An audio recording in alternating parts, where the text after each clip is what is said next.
Ramai beredar rekaman memperlihatkan detik-detik bom Rusia menghantam gedung yang dihuni tentara Ukraina. Rekamannya beredar di Telegram pada Rabu 17 Juli 2024. Dalam keterangan unggahan disebutkan, serangan udara dengan bom ODAP 1500 dari UMPC Rusia menghantam lokasi militer Ukraina di salah satu garis depan. Bom sukses menghancurkan bangunan berikut isi di dalamnya. Beberapa pasukan di dalamnya dikabarkan tewas di tempat, termasuk amunisi di dalamnya.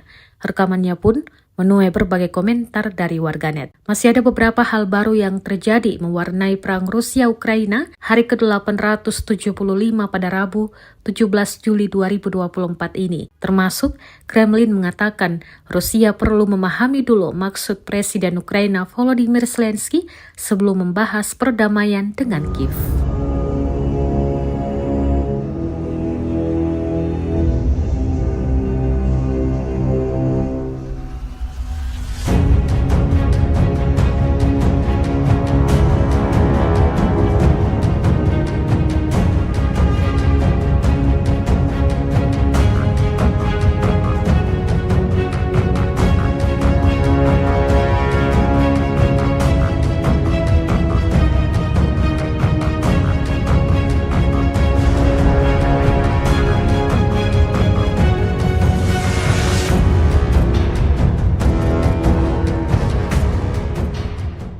Download Tribun X sekarang, menghadirkan lokal menjadi Indonesia.